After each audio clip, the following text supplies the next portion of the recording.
Thank you. Thank you for tuning in to the Dhanens Daily Show, where average people learn how to do things in their average lives. Please help me welcome our first guest, Enrique.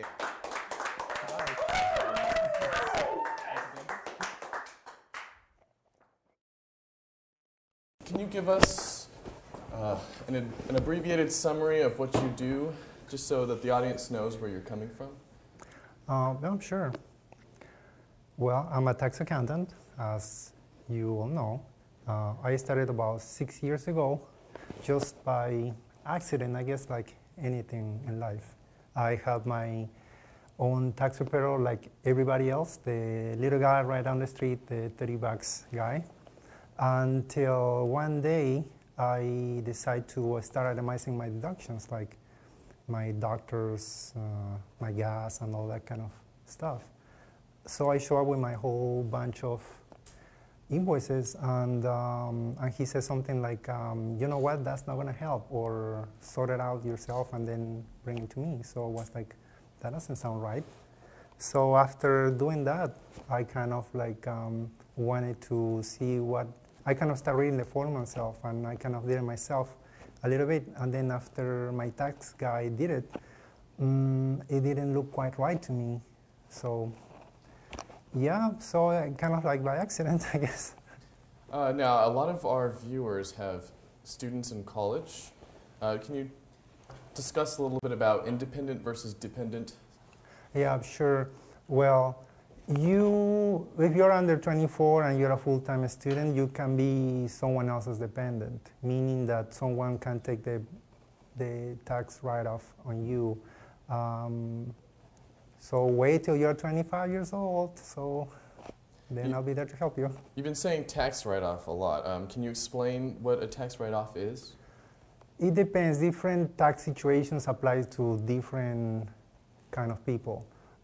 Someone who owns a house is different, has a different tax write-off than a business owner or a single parent or a married couple without children or with children. So tax situations don't apply to everybody the same.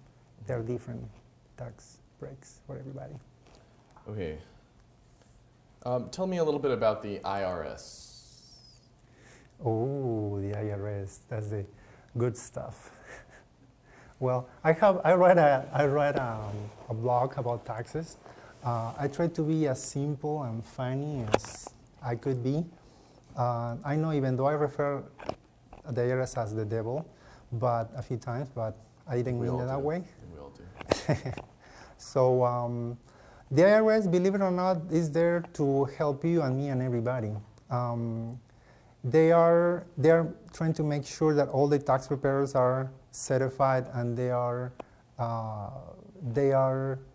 following the IRS guidelines. Like, for example, this year, starting 2011, they are making sure that all tax preparers have their certification and they're complying with all their regulations. So starting 2011, they're going to start testing all the tax preparers. Not everybody can do it. And that's because there were a lot of tax professionals that they didn't know what we're doing.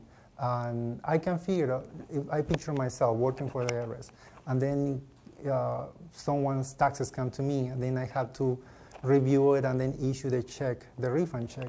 And then I catch mistakes. So that makes my work harder. And so you can imagine there are thousands, millions of tax preparations that are wrong and they have to be fixed. So that's really time and those are money and resources and taxpayers' money that go. I'm sorry to interrupt you, but we're going to go to a commercial break. Thank you.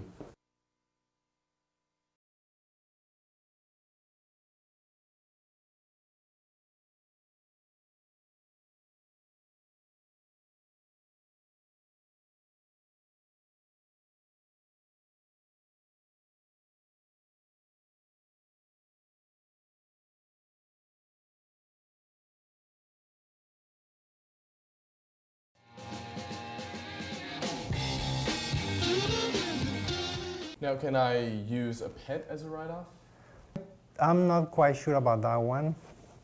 On the state of California, I read something about it that they will allow you to do it, but I haven't seen it this year yet. In the state of California, as we all know, weed is a big deal. Thank you. Can you use a weed prescription as a tax write-off?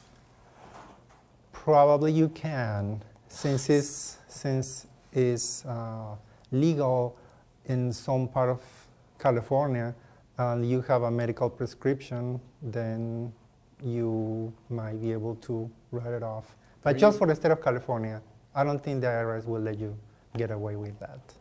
There you go, San Francisco. You're gonna be rich now.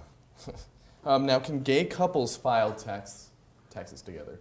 Yes, they can file jointly, just for the state, not for Just for California? federal. Yes, Just for you can file, yes, file jointly. And do you have to be married to file jointly? Not really. There are few clients that I have that they are not married, but there is an option of filing jointly for tax purposes. Mm-hmm. How about gambling? Can you write that off legally? Gambling losses, yes, you can. Just don't get too excited there. Just up to the winnings.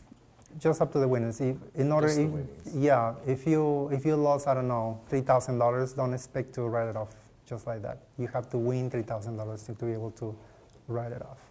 Is there like a limit you can get back for gambling losses?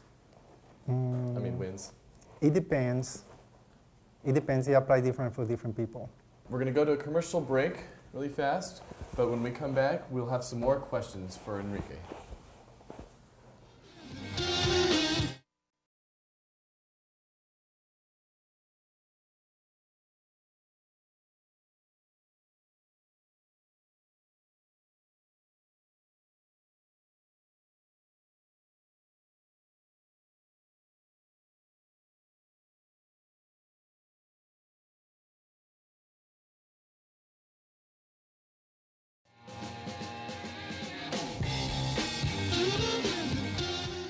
I'm sure a lot of people are interested to know, what are ways to cheat the system to save some money?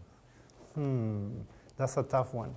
I will say that don't try. I mean, there's not good on cheating. There are a lot of good legal tax write-off for people. There are different, like I said before, different tax situations apply to different people differently. And it's best if you do your homework, you do your research, and you find the right tax preparer for you. That's also on my blog. You said the right tax preparer. Yes. Can you explain that a little bit more?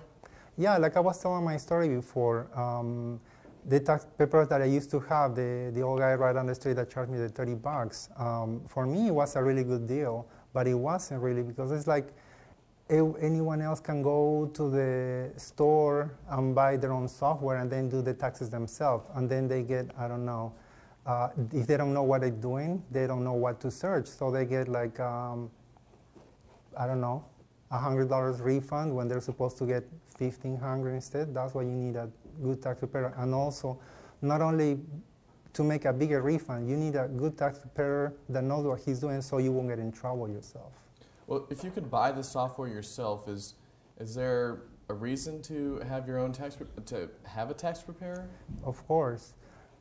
Not only because the amount of the refund, but because a tax preparer knows what he's doing. He's trained to be doing that. He knows all the different tax situations and all the tax breaks that you may not know. Like someone who owns a house and you can write off your mortgage interest payments or your donations to church and all different kind of things that you can itemize your deductions. And also business owners, they can write off gas expenses, they can write off automobile expenses, rent, a lot of different items. Now, is there a juicy secret that most people wouldn't know that could help with saving some money?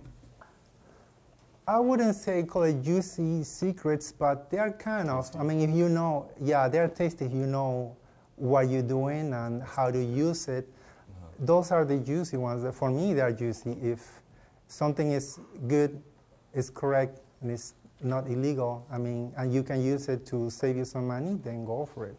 If you're not going to be prosecuted, then that's good. Do you have an example?